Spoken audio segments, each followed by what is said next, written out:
अगर तुम एक लड़की हो तो हेयर, स्किन, नेल क्वालिटी इस पे बहुत डिपेंड करती है।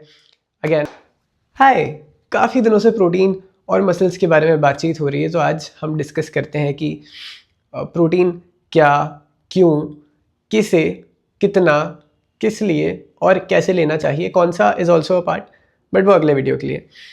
तो शुरू करते हैं कि तुम प्रोटीन हो, मैं प्रोटीन हूँ, सोनू मोड़ू जो बने हैं वो प्रोटीन से बने हैं। नाउ इसका सिंपल सा एक्सप्लेनेशन ये है कि जो हमारे मसल्स हैं वो प्रोटीन से बनते हैं। प्रोटीन में अमाइनो एसिड्स होते हैं, माइक्रो मिनरल्स कह लेते हैं इन्हें, और ये जो अमाइनो एसिड्स होते हैं वो 24 प्रकार के होते हैं, जिसमें से 4 are very not very rarely but rarely occurring, 9 बहुत ज़रूरी है जो बॉडी बना नहीं सकती या बहुत प्रॉब्लमेटिक होता है बॉडी के लिए बनाना, और 11 थोड़े कॉमन से हैं। नाउ प्रोटीन क्या करता है और क्यों लेना चाहिए, इसका सिंपल एक्सप्लेनेशन देता हूँ मैं तुम्हें कि प्रोटीन सिर्फ सोनू मोड़ू के रिपेयर में काम नहीं आता है। प्रोटीन जो है वो बहुत सारे और भी काम करता है, जैसे कि हार्मोनल बैलेंस, ऑक्सीजन जो तुम्हारे ब्लड में कैरी होती है वो भी एक प्रोटीन ही करता है, जैसे हीमोग्लोबिन कहते हैं। प्रोटीन बॉडी में एंटीबॉडीज़ का भी काम करता है, उसे वो भी एक प्रकार का प्रोटीन ही है जो तुम्हारी इम्यूनिटी बना के रखता है। और अगर तुम एक लड़की हो तो हेयर, स्किन, नेल क्वालिटी इस पे बहुत डिपेंड करती है। अगेन प्रोटीन के और भी फंक्शंस होते हैं, जैसे सेल्यूलर स्ट्रक्चर में बहुत हेल्प करता है, मसल्स को रिकवर करने में तो करता ही है, लेकिन जब बॉडी के पास कमी होती है खाने की तब बॉडी प्रोटीन को ब्रेक डाउन कर लेती है एनर्जी यूज़ करने के लिए। एंड ये गलत चीज़ है, जब आप बहुत कम खाते हो या बहुत एक्सट्रीम डाइट करते हो तो मसल का साइज़ छोटा हो जाता है और बॉडी के लिए प्रॉब्लमैटिक हो जाता है। उसे स्टारवेशन मोड कहते हैं, जिसके बारे में वीडियो बना चुका हूँ, जाके देख सकते हो जहाँ भी लिंक आ जाए। नाउ और भी एग्जांपल देता हूँ, जैसे कि अगर तुम डायबिटिक हो तो प्रोटीन तुम्हें हेल्प करेगा तुम्हारा शुगर कंट्रोल करने में, क्योंकि हर मील में अगर तुम प्रोटीन रखते हो तो शुगर एकदम से ऊपर नहीं जाएगा, धीरे धीरे धीरे धीरे ऊपर जाएगा और वो कंट्रोल होगी तुम्हारी शुगर। एक और चीज़, अगर तुम अर्थराइटिस वाले पेशेंट हो या किसी को तुम जानते हो जैसे है, तो प्रोटीन उसे मसल बिल्ड करने में हेल्प करेगा, जो कि जॉइंट को सपोर्ट करेगा और अर्थराइटिस को भी कंट्रोल करने में बहुत ज़्यादा हेल्प करेगा इनडायरेक्टली, बट इट्स इंपॉर्टेंट। और भी फंक्शंस है, जैसे मेटाबॉलिज्म या कैलोरीज बर्न करने में बहुत हेल्प करता है। एक तरह से प्रोटीन खाने से ही तुम्हारी बॉडी ज़्यादा बर्न करने लगती है कैलोरीज, ना कि सिर्फ मसल बिल्ड करके, क्योंकि वो मेटाबॉलिज्म को भी, जो बॉडी का सिस्टम होता है मसल बर्न करने वाला, उसे बूस्ट करता है, और उस सिस्टम का जो इंजन होता है उसका भी साइज बड़ा करने में हेल्प करता है, which are Sonu मोड़ू muscles.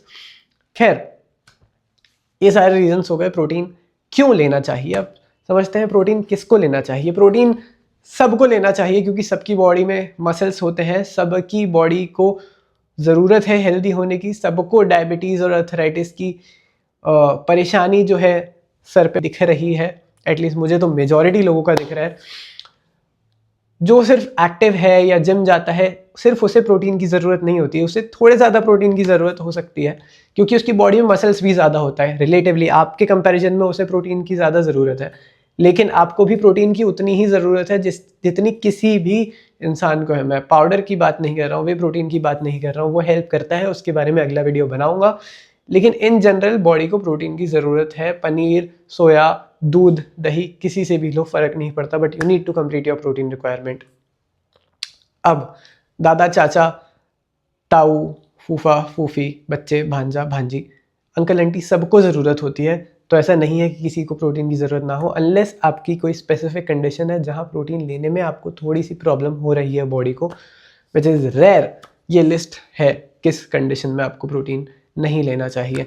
Now coming to the next point कि कितना प्रोटीन आपको लेना चाहिए। अब ऐसा है कि बॉडी में जितना मसल है सब प्रोटीन से बना है, और उसको मेंटेन करने के लिए प्रोटीन की ज़रूरत होती है। तो जितना मसल है तुम्हारी बॉडी में उतना प्रोटीन तो तुम्हें लेना ही चाहिए। लेकिन तुम्हें कैसे पता चलेगा तुम्हारी बॉडी में कितना मसल है, इसलिए सेफ साइड के लिए लोग कहते हैं बॉडी वेट जितना आपका है उतना weight in terms of grams आपको प्रोटीन लेना चाहिए। मेरा 65, 66, 67 कुछ भी बॉडी वेट है, मुझे उतना ग्राम्स प्रोटीन लेना पड़ेगा। नाउ एक्चुअलिटी में प्रोटीन की कितनी ज़रूरत है? मसल रिपेयर करने के लिए जितना मसल मास तुम्हारी बॉडी में उतना तो होना ही चाहिए। अब तुम्हारी बॉडी में सपोज 60 kg वेट में से 40 ग्राम्स मसल है, जो बहुत बड़ी बात है, क्योंकि 50% से ज़्यादा मसल है तो भाई क्रेजी इंसान हो, तो बहुत अच्छी बॉडी दिख रही होगी, बट उतना तो बेयर मिनिमम है ही। अगर उससे कम लोगे तो बॉडी मसल ब्रेक डाउन कर देगी, मसल का साइज छोटा हो जाएगा, बॉडी सर्वाइवल मोड में चली जाएगी। तो उतना तो बेयर मिनिमम है ही, लेकिन तुम्हें वो पता नहीं चलेगा। एंड जो 40 ग्राम्स 30 ग्राम्स प्रोटीन या 30 kgs प्रोटीन मसल के हिसाब से तुम ले रहे हो, नेक्स्ट जो बचता है 30 ग्राम्स 35 ग्राम्स, वो काम आता है बॉडी के हार्मोनल फंक्शन के लिए, वो बॉडी के मेटाबॉलिक फंक्शन के लिए, जो सुपरवाइज करता है प्रोटीन, कैटलिस्ट का काम करता है बॉडी में जितने केमिकल रिएक्शंस होते हैं उनको भी। तो वहाँ पे भी प्रोटीन की ज़रूरत पड़ती है। एंड एग्जैक्टली बॉडी सबसे पहले मसल को या मसल रिकवरी को नहीं देता है प्रोटीन, ये सारे फंक्शंस में देता है। एंड जब इसमें और प्रोटीन की ज़रूरत होती है तब बॉडी मसल को भी ब्रेक डाउन कर देता है, इसलिए मसल ब्रेक होता है, मसल बर्न होता है लॉजिकली।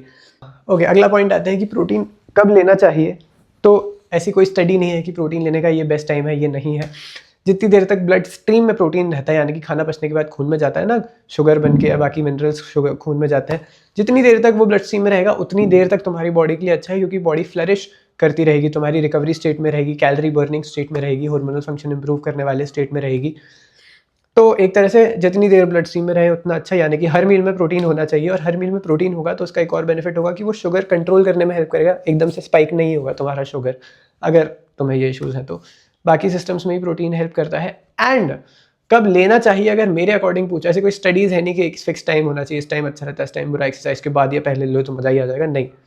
जितनी देर ब्लड स्ट्रीम में प्रोटीन है उतना अच्छा। मेरे हिसाब से दो बेस्ट टाइम है, वो है पहला ब्रेकफास्ट, जितना हाई प्रोटीन रखो उतना अच्छा। वैसे तो हर मील में बराबर रखोगे तो उससे अच्छा कुछ नहीं होता, बट अगर तुम्हारे पास कंट्रोल ज़्यादा नहीं है तो ब्रेकफास्ट हाई प्रोटीन रखो। उससे होगा है कि बॉडी सुबह खाली पेट रहती है तो सबसे अच्छे से रिस्पॉन्ड करेगी, जो भी पहली चीज़ दोगी तुम उसको अच्छे से एब्जॉर्ब करेगी लॉजिकली। एंड वो चीज़ अगर तुम प्रोटीन देते हो उसको उस टाइम पे, तो मेटाबॉलिक बेनिफिट्स मिलेंगे तुम्हें, हार्मोनल बेनिफिट्स मिलेंगे तुम्हें और भी बहुत सारे बेनिफिट्स मिलेंगे, वो टर्म याद नहीं आ रहा है ना। अगले पॉइंट पे जाते हैं। दूसरा बेस्ट टाइम है रात को सोने के पहले। अब तुम्हारे पेट में जो भी खाना आता है उसे first come first serve basis पे ट्रीट किया जाता है, यानी कि जो अभी तक तुम खा चुके हो वो पच चुका होगा। लास्ट मील जो तुम खाते हो वो सबसे लास्ट में रिलीज़ होगी। तो खाना सोने के 3 घंटे पहले अगर खाया तो लास्ट चीज़ जो रिलीज़ हो रही है वो है प्रोटीन, क्योंकि अगेन कंट्रोल नहीं है तो फर्स्ट एंड लास्ट मील में प्रोटीन रख लो। प्रोटीन लास्ट में ब्लड में रिलीज़ होगा, विच मीन्स कि बॉडी का जो ब्लड फ्लो है वो पेट से निकल के पूरी बॉडी में चला जाएगा रिकवरी के लिए। एंड रात को जब तुम सो रहे हो तुम्हारी बॉडी की रिकवरी हो रही है, तो हाई क्वालिटी प्रोटीन तुम्हारी बॉडी के पास है एंड वो रिकवरी की क्वालिटी बहुत अच्छी कर देगा, जिसके again hormonal benefits, mood metabolic benefits, mood mental benefits and बहुत सारे और बेनिफिट्स। बट ये 3 मेजर कंसिडर कर लेते हैं हम अभी, क्योंकि बहुत जल्दी मुझे वीडियो खत्म करना है। अगले वीडियो में मैं तुमसे बात करने वाला हूँ कि कौन सा प्रोटीन, वे प्रोटीन वगैरह लेना चाहिए, नहीं लेना चाहिए, किसको लेना चाहिए, कितना लेना चाहिए। तो उसमें मिलते हैं, तब तक के लिए अपना ध्यान रखो। अगर थोड़ी सी वैल्यू ऐड करी हो तो थम्स अप से रिस्पॉन्ड कर देना कमेंट्स में, and I will see you in the next one. Okay bye.